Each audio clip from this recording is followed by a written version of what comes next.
En fait, ma vie, c'est que j'ai trouvé un travail et je commençais le soir. Le soir, de midi et demi à 20h30. Et je voulais pas travailler le soir, en fait. Je voulais pas travailler le soir parce que j'avais pas le temps d'aller à l'église, pas le temps d'aller dans la réunion des candidats, rien du tout, rien faire. Alors j'ai écrit un courrier en me disant que je voulais changer d'horaire. Je voulais changer d'horaire parce que c'était pas possible, parce que le site était complet. Et alors, ils m'ont dit, il faut attendre, il faut envoyer un courrier au responsable. J'ai envoyé ce courrier au responsable en disant que je voulais travailler le matin et pour terminer un peu plus tôt. En fait, j'ai fait ce courrier dans lundi et dans samedi, j'ai reçu une réponse en disant que la décision était favorable. Il faut que j'attende un peu. Et j'attendais pas longtemps parce que lundi, j'allais venir au propos de la vie financière aussi pour déterminer à Dieu, parce que je voulais plus ce travail, je voulais m'investir plus dans l'église aussi, dans l'œuvre de Dieu. Et voilà, ils m'ont dit, voilà madame, mercredi, j'ai eu un coup de fil de ma gérante en me disant qu'il y a une personne en fait qu'on va envoyer dans un autre site et vous allez prendre sa place. J'ai eu cette réponse en disant que je commence le lundi, que je commençais le 7h30 à 15h, voilà, pour travailler dans mon nouveau poste. Bonjour à tous, soyez bienvenus à cette émission France en direct. Beaucoup de personnes arrivent au centre d'accueil sans solution, sans trouver la bonne voie ou frapper la bonne porte. Mais ils sont beaucoup ceux qui rendent témoignage, comme nous avons vu et nous allons voir dans cette émission. J'ai ici avec moi un couple, Jenny et Viclair. Bonjour. Bonjour évêque. Vous êtes mariés, vous vivez ensemble depuis beaucoup d'années, n'est-ce pas? Mais vous vous connaissez déjà avant d'arriver au centre d'accueil, n'est-ce pas? Oui, tout à fait. Comment était votre vie, Viclair? Avant de connaître le centre d'accueil, j'avais une vie dérisoire, une vie de honte. Parce que je ne savais pas ce qui se passait dans ma vie, mais je l'amenais comme ça dans le monde et sans orientation. Et ma vie, elle était vraiment, le mot qu'il faut même utiliser, elle était une vie d'humiliation catastrophique. Parce que j'habitais de maison en maison, j'habitais chez mes frères, parfois chez mes sœurs. Je n'avais pas une situation, j'étais quelqu'un minable. On peut dire une vie de misère, non? Tout à fait, c'est justement le mot qu'il faut, c'était une vie de misère, une vie des gens qu'on a pitié, on avait pitié de moi. Et vous, Jenny, vous étiez ensemble? Oui, on était ensemble. Vous avez vécu la même situation? Oui, mais moi, j'étais une personne triste. J'étais toujours angoissée, des envies de suicide par rapport à la situation qu'on traversait, de cette humiliation. On habitait de maison en maison, et sachant que lorsqu'on habitait chez sa sœur qui nous avait mis dehors, je me suis retrouvée devant le métro avec ma fille dans les mains. Je ne savais pas là où partir. Ma fille n'avait que 4 mois. Et là, j'ai appelé mon mari pour dire qu'on est dans la rue. Je ne savais pas quoi faire. J'étais une personne très dépressive, triste. Je pleurais beaucoup dû à ces situations qu'on traversait d'humiliation. C'est comme ça qu'ils sont arrivés. Ils ont arrivé au centre d'accueil, comme beaucoup de personnes. Regardez, un couple qui avait une fille, n'est-ce pas? Une petite fille. Vivait de maison en maison, sans des conditions, peut-être sans travail, sans un salaire digne, sans rien, perdu dans la rue de Paris, n'est-ce pas? Tout à fait. Perdu dans la rue de Paris. Mais un jour, ils ont connu le centre d'accueil. Et c'est à quelques moments, nous allons savoir. Regardez, plus de témoignages. Quand je suis arrivée à l'église, j'avais beaucoup d'ambition, beaucoup de rêves, mais je n'avais pas en fait la force et le courage de persévérer, ni même de sacrifier pour conquérir en fait ce que je voulais dans ma vie professionnelle. J'étais en fait, je rêvais seulement. Je rêvais, mais j'avais pas le courage d'agir, quoi. J'étais juste une personne qui se disait, qui rêvait une vie, mais qui n'avait pas le courage de la conquérir, en fait. Donc, en fait, cette situation, elle a duré quand même pendant 2 ans, parce que pendant 2 ans, j'écoutais la parole, mais quand j'arrivais devant les situations où on me disait non pour ce que je voulais faire, et j'acceptais, en fait. Je luttais pas. J'ai fait chaîne de prière propos, mais je me décourageais, j'allais pas jusqu'au bout. En fait, je me donnais pas à 100%, parce que, comme vous dites, quand on se donne à 100%, on a la réponse. Donc moi, je croyais me donner à 100%, mais j'avais aucun résultat, quoi. Et au bout, en fait, tout a commencé à changer quand je suis rentrée dans le groupe jeune, où j'ai commencé vraiment à être modelée pour être une femme de guerre, pour pas accepter les situations négatives. Moi, mon rêve, c'était de travailler dans l'audiovisuel. Donc, à partir de la 3e année, j'ai commencé à agir ma foi. Mais j'étais pas encore à 100%. Parce qu'à côté, j'avais un travail j'étais éducatrice, donc je gagnais bien ma vie. J'étais un peu accommodée, donc je me disais, pourquoi faire plus, quoi? Je suis bien. Je tournais un peu en rond. Et avec le temps, là, je me suis révoltée. Donc, il y a eu le propos, c'était Propos Vision, je crois, aussi, qui s'appelait La Vision. Et donc, moi, là, j'ai dit non, il faut, même si je gagne bien et tout, c'est pas ce que je veux faire. Moi, je veux travailler dans l'audiovisuel. Donc, j'ai participé à ce propos et du coup, j'ai arrêté mon travail. Franchement, j'ai trouvé la formation que je voulais faire, mais elle commençait le 8 octobre et on était le 24 septembre. Donc, il ne me restait que 2 semaines pour trouver un employeur ou une entreprise. Donc, moi, j'ai dit à ma directrice que je n'allais pas reconduire mon contrat. Je me suis mis en danger parce que si, en gros, je n'étais pas prise dans ma formation, j'allais me retrouver sans rien. Le 24 septembre, même à 7h, je suis venue déposer mon enveloppe. Le matin même, j'avais mon entretien et le mardi, j'ai eu ma réponse. Aujourd'hui, il y a 3 mois, j'étais assistante de production chez France Télévisions. Et aujourd'hui, depuis le 4 mars, je suis chargée de production dans une boîte de cinéma. Amen. Grâce à Dieu.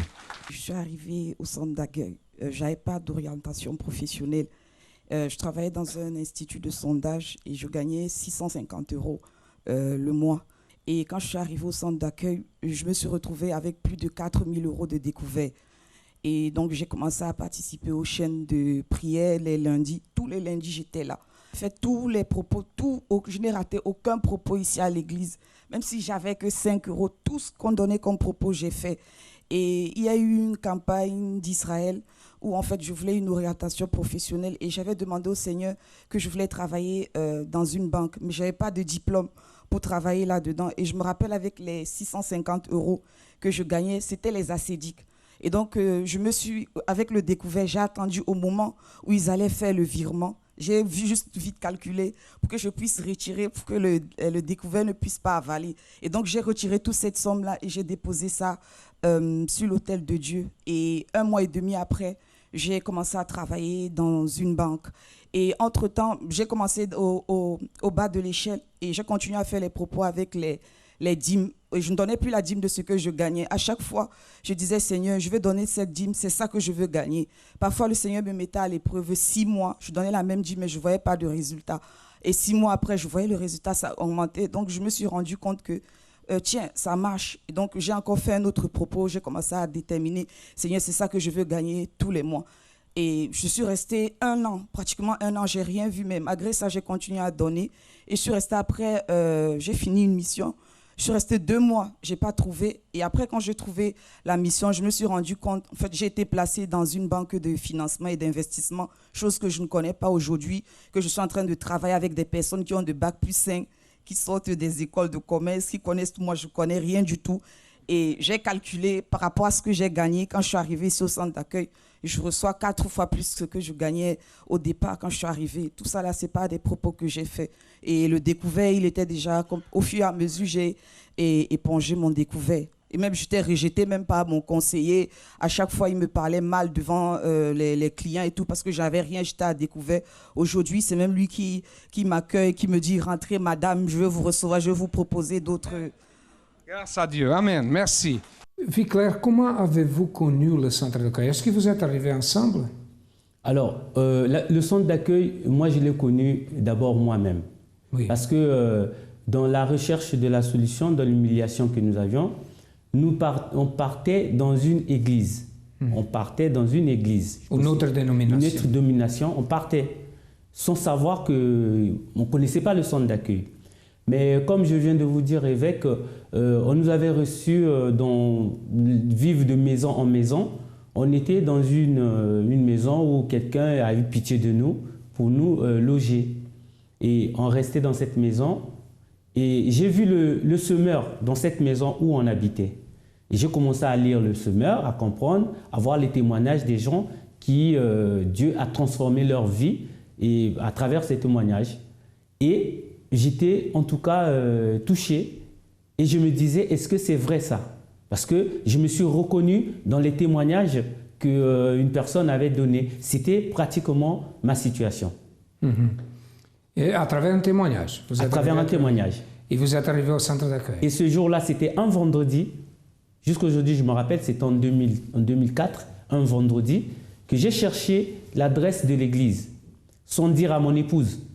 En ce temps, elle est partie dans l'autre église où on priait. Mais moi, en cachette, j'ai dit non, aujourd'hui, je ne vais pas aller là-bas. Je vais chercher l'adresse de cette église-là, du centre d'accueil, parce que les témoignages m'avaient vraiment frappé.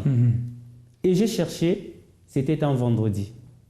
Et je suis arrivé un vendredi au centre d'accueil universel. Et Jenny, elle vous a dit après Oui, qu'il est il m'a venu, dit. qu'est-ce qu'il a parlé? Il m'a dit, tu n'imagines pas, j'ai trouvé une église, mais c'est incroyable. Je suis sortie de là, j'étais très bien. Il a dit ça depuis un seul jour? Oui. La première fois qu'il est venu, il a déjà dit ça? Exactement. La première fois, il est rentré à l'église, il s'est senti tellement bien. La prière était bien pour lui. Quand il est sorti de là, il était tellement dans la joie. Il m'a dit, j'ai trouvé une église incroyable. Tu vas venir avec moi le lendemain, on va partir et tu vas voir. Il vous a convaincu? Il m'a convaincu, on est parti le dimanche et c'était ça. Ok. Et d'ici à quelques moments, nous allons savoir qu'est-ce qui s'est passé dans sa vie. Parce que la première fois qu'il est venu au centre d'accueil, il regardait une chose importante. Il a vu des témoignages. Il a vu des témoignages, comme vous voyez aussi. Et la première fois qu'il est arrivé, il a déjà dit à son épouse, ça c'est incroyable. Ici, nous avons trouvé le vrai chemin.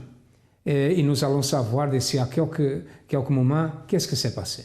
Mon problème principal, c'était au niveau de la vie financière, plus particulièrement au niveau du logement, parce que je vivais en fait dans une résidence qui était assez loin et je recevais chaque jour des lettres, des demandes d'expulsion. Donc je recevais des lettres où on me demandait de quitter le logement, sauf si je payais une certaine somme. Et cette somme-là, je ne l'avais pas, parce que je ne travaillais pas. Je percevais plus de revenus et c'était vraiment impossible. Et il faisait froid, c'était durant la période hivernale et honnêtement, je ne savais plus quoi faire parce que je me disais qu'est-ce qui va m'arriver? On va me mettre dehors, je vais aller où? J'avais nulle part où aller en fait, j'avais vraiment nulle part où aller. C'était difficile et je me suis dit mais qu'est-ce que je vais faire? Et c'était vraiment tous les jours, dès que je sortais, quand je revenais le soir, j'avais toujours une lettre. Et j'avais vraiment peur parce que je me disais un jour je vais finir par partir et quand je reviendrai, tout sera dehors ou alors peut-être même que je n'aurai plus rien du tout dans la maison, je ne pourrai plus rentrer. Et j'avais toujours cette peur en moi quand je rentrais chez moi. Je me disais, si ça se trouve, je vais rentrer, je ne pourrai plus ouvrir la porte, la serrure sera changée. Enfin, j'avais vraiment peur. J'allais donc au centre d'accueil universel et il y avait des propos de foi, des chaînes de prière. Et donc, à travers ces chaînes de prière, j'ai donc demandé à Dieu qu'il vienne agir donc dans ma vie financière. Parce que je me disais que pour moi, c'était vraiment impossible. Je me demandais, mais comment est-ce que je vais trouver un logement? Je ne travaille pas, j'ai rien, il n'y a personne pour m'aider. C'est vraiment pas possible. Et je voulais pas aller dans un foyer, je voulais pas me retrouver dehors. En plus, je me disais, mais qu'est-ce que je vais faire? C'est pas normal, je peux pas. Je voyais pas en fait. Pour moi, je méritais pas ça. En plus, je faisais tout ce qu'on demandait, toutes les chaînes de prière, je les faisais correctement. Et là, j'étais vraiment révoltée. C'était soit j'avais quelque chose ou alors j'allais atterrir dehors. Donc, sachant que j'étais toujours fidèle à mes dîmes, j'avais demandé en premier lieu à Dieu de me donner un emploi pour que je puisse subvenir à mes besoins et trouver un logement. Donc, grâce à ma fidélité à la dîme, Dieu a permis que je trouve un emploi. Donc c'était déjà bien, mais il me manquait quand même le logement parce que de l'autre côté, j'avais les menaces tout le temps et je savais vraiment plus comment faire. Pour moi, c'était vraiment impossible. À côté de ça, je faisais quand même des recherches. J'appelais à des annonces, mais à chaque fois, c'était des annonces erronées, c'était des tromperies, des escroqueries. Il fallait payer avant de pouvoir voir le logement. Et je me disais, mais c'est vraiment pas possible, je vais aller où? Comment est-ce que je vais faire? Donc j'ai arrêté de chercher des annonces. J'ai commencé à chercher d'une autre manière sur les sites internet, là où il y avait des... Je cherchais partout, j'avais vraiment plus de solutions et grâce aux conseils que je recevais au centre d'accueil universel et grâce aussi à certaines personnes qui m'aidaient, j'ai pu trouver en fait des logements, des résidences pour les jeunes justement. Grâce aux prières que j'ai reçues par le pasteur, et les conseils que j'ai reçus également, j'avais cette confiance, j'avais vraiment confiance, j'avais cette certitude que oui, j'aurais ce logement qui serait à moi. Et donc, en continuant toujours dans ce chemin-là, j'ai prié, j'ai lutté, j'ai vraiment tout fait. J'ai tout fait. Et donc, on m'a contacté donc ultérieurement pour me dire que j'avais donc une place donc dans ce logement. Et quand je suis rentrée, vraiment, je ne m'attendais pas à... Moi, je m'attendais à un logement avec un lit et une cuisine. Et en fait, non, c'était plus que ça. C'était tellement beau, c'était grand, tout était rénové, c'était nouveau, c'était tout nouveau, c'était vraiment un vrai confort. Et quand on met notre confiance en lui, Dieu nous donne pas forcément ce qu'on a demandé, mais il nous donne bien meilleur. Je peux vous dire qu'à partir de ce moment-là, j'ai même plus voulu douter de Dieu, parce que quand j'ai vu ce qu'il avait fait, je me suis dit que sans lui, je n'y serais vraiment pas arrivée. Peut-être ceux qui ces couples à parler ici, vous avez des problèmes pareils, des problèmes dans la famille, des problèmes professionnels, des problèmes financiers. Vous êtes perdus aussi dans ce monde. Sachez qu'il y a une solution. Dites-moi une chose, qu'est-ce que Dieu a fait dans votre vie, Claire, après que vous avez connu le centre d'accueil? Après que j'ai connu le centre d'accueil, Dieu il a changé la situation de ma vie. Tout ce que avant je n'avais pas, j'ai commencé à avoir. Et les portes qui étaient fermées avant ont commencé à s'ouvrir. Comme je vous ai expliqué, évêque, j'étais dans une situation de précarité où j'étais quelqu'un qu'on avait pitié de moi. Mais quand j'ai connu le centre d'accueil, nous sommes arrivés au moment où on parlait de la campagne d'Israël et on nous a expliqué ce qu'il fallait faire. Dans la situation où nous étions, on n'avait pas de choix. C'était aller mettre la tête où on la coupe ou on reste vivant. Et on a accepté cette proposition et on a commencé à agir par la foi. Jenny, et la vie a commencé à changer? Oui, la vie a commencé à changer lorsqu'on a participé à notre première campagne d'Israël. Mais avant ça, on a d'abord fait les chaînes de prière. On a fait les chaînes de prière de délivrance. On venait le lundi prier pour notre vie financière, pour que Dieu ouvre les portes et tout ça. Suite à ça, on a été délivrés aussi. Et après, on a participé à cette campagne d'Israël, là où on a sacrifié notre tout qu'on avait. Et là, Dieu a honoré, on a eu notre maison. Ok, et par rapport à votre vie professionnelle, financière, est-ce que Dieu a changé à cet endroit? Oui, évêque. Dieu a changé parce que j'ai eu quelque chose vraiment d'incroyable. Comment j'ai été régularisé, c'est quelque chose d'incroyable. Parce que je travaillais, honnêtement, en ce temps, je n'avais pas de papier, mais je travaillais avec les papiers d'un ami. Et au moment où je travaillais, des fois il me donnait l'argent, des fois il ne me donnait pas. Mais j'étais embauché à son nom dans la société où je travaillais. J'ai été embauché avec un faux nom, on va le dire. Mais il est arrivé un moment où j'étais révolté parce que je me suis dit non, je ne peux pas continuer à travailler avec ce nom. Et c'est là où j'ai fait un propos avec Dieu et mon épouse m'a appuyé. Et je suis allé à mon entreprise, là où je travaillais, pour leur dire qu'à partir d'aujourd'hui, je ne veux plus travailler ici. Et ils m'ont posé la question, pourquoi? Et je leur ai répondu parce que le nom que je travaille ici, ce n'est pas mon nom. Je n'ai pas de papier. Ah, vous travaillez avec le nom d'une autre personne? Oui, évêque. Je travaille parce que je n'avais pas de papier. Ma situation était catastrophique. Donc, pour essayer de nourrir ma famille, mon épouse et ma fille, j'étais obligé de travailler au noir, en fait, en prenant les papiers d'un ami. Et avec ces papiers d'un ami, j'ai eu un embauche. On m'a embauché avec un autre nom. Et ça m'a révolté un moment parce que j'ai travaillé quand même 2 ans, 3 ans. Et d'ailleurs, je précise que l'idée, c'est venu de mon épouse qui avait dit on ne peut plus subir cette humiliation. Oui. Maintenant, je vais parler la vérité. La vérité. Vous avez dit la vérité, qu'est-ce qui s'est passé? Et j'ai dit la vérité et ils m'ont licencié. Bien sûr, ils m'ont dit voilà, monsieur, vous n'avez pas de papier. Vous ne pouvez pas travailler ici avec nous parce que c'est la loi française. J'ai dit, mais c'est ce que moi je cherche. Je suis venu pour que vous me licenciez parce que je ne veux plus travailler avec ce nom. Et ma directrice m'a appelé dans son bureau, m'a dit, mais qu'est-ce qui vous a pris pour nous dire ça? Parce que nous, on ne savait pas. J'ai dit oui, mais parce que pour moi, c'était, je ne pouvais pas accepter cette situation. Elle m'a dit, ok, il n'y a pas de problème, vous êtes licencié. Et j'ai été licencié. Et quand on licencie quelqu'un, on lui donne le solde de tout compte, c'est-à-dire tout ce qu'il a travaillé, on lui paye, après on dit, bon voilà, avec vous, il n'y a plus rien. Et moi, tout ce qu'il m'avait payé, j'avais fait un propos avec Dieu, j'ai même pas enlevé un centime. Je suis venu sur l'autel de Dieu, j'ai tout déposé. J'ai dit, vous avez fait le sacrifice dans la campagne d'Israël? Oui, j'ai fait le sacrifice et j'ai dit, Seigneur, maintenant, je veux que ma situation se régularise totalement. Et je peux vous dire, évêque, en l'espace d'un mois, ma situation a été régularisée. En l'espace d'un mois, c'est-à-dire que le temps qu'on m'a licencié, juste 3 semaines après, j'ai eu mes papiers. Et au moins d'1 mois, j'ai été encore réembauché dans la même société.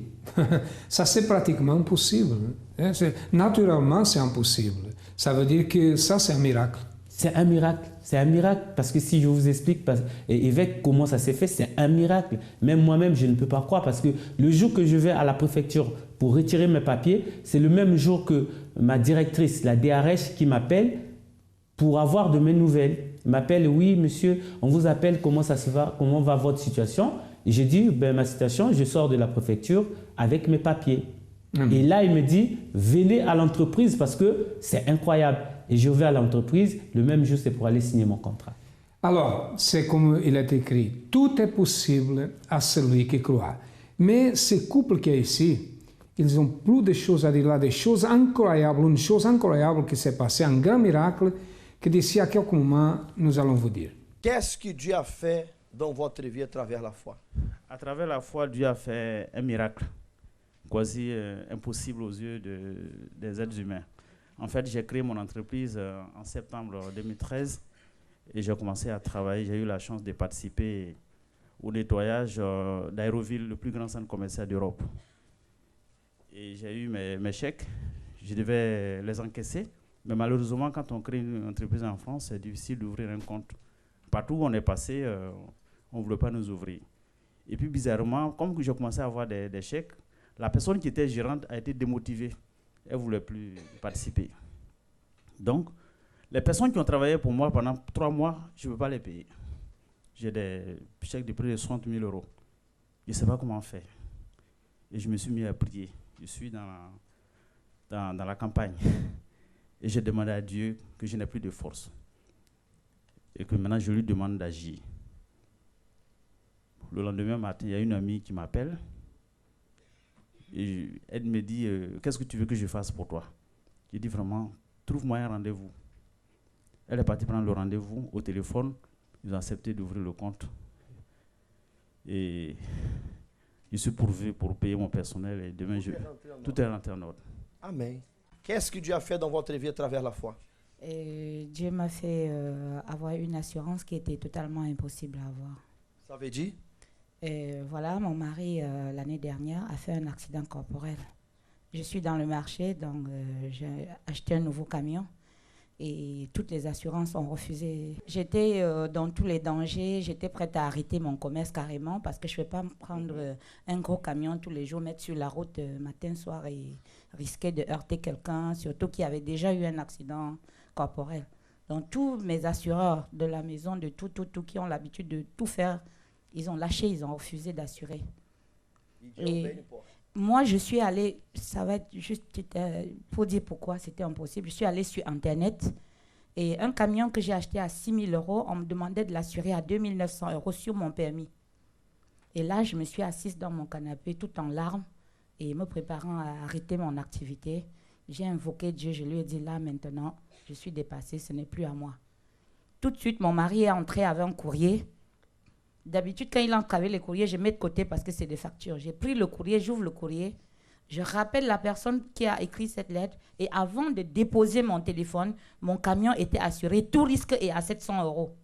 Mon mari a passé un examen, un concours pour travailler à la Banque de France et il faisait partie des 5 premiers et il se trouve qu'ils se sont rendus compte qu'il n'avait pas la nationalité et on l'a refusé. Et je suis venue ici le lundi, les propos, je disais à Dieu, mais je ne veux pas. tu as déjà fait beaucoup. Alors, si tu me fais ça, ça veut dire que tu m'auras tout donné. Alors, j'ai fait encore un propos. Et une semaine après, mon mari m'a appelé en me disant, mais Béatrice, il y a un souci. Je dis, c'est quoi le souci? Il me dit, la Banque de France m'a appelé pour un entretien.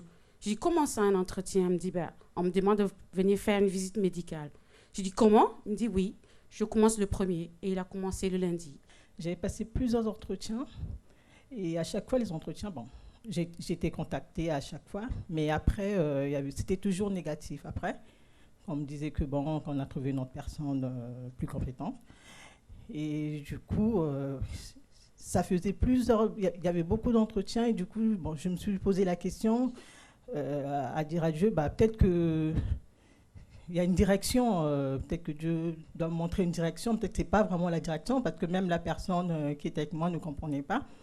Comment est-ce que ça te fait que tu as beaucoup d'entretiens, on te contacte et que ça aboutit à rien après? Et du coup, j'avais vu une formation après sur Internet, une formation en fait pour faire gestionnaire de paye. Du coup, je me suis lancée dans cette formation-là. Et arrivé dans cette formation, en fait, dans la réunion, on devait passer des tests, des entretiens. Et ça m'avait un peu découragée. J'ai dit, juste pour une formation, il faut faire des tests. Et des tests, il y avait des mathématiques, plein de trucs. J'ai voulu pas me lancer. On prenait plus des gens qui ont des Bac+3, qui veulent un peu remettre un peu. Et donc, du coup, j'ai fait les tests, je me suis lancée, j'ai fait les tests. On m'a appelé après pour passer l'entretien, j'ai fait l'entretien. Et lundi dernier, on m'appelle que j'étais admise.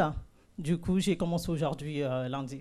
Quand je suis arrivée, vraiment, j'avais beaucoup de soucis, des blocages, des échecs. Et à chaque fois, quand je viens au culte, je reste... pour la restitution, mais vraiment, j'ai vu la main de Dieu dans ma vie. Tout ce qui était bloqué, j'avais déposé un dossier à la Sécu. Et depuis, je n'avais pas de réponse. Mon mari a fait un courrier.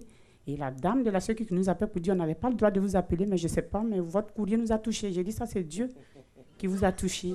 Et vraiment, elle a dit, votre dossier a été accepté. Et voilà, on vous donne ce qu'on devait vous rendre. Donc, voilà. À peine un mois que vous êtes ici à l'église. Combien de temps votre dossier était bloqué?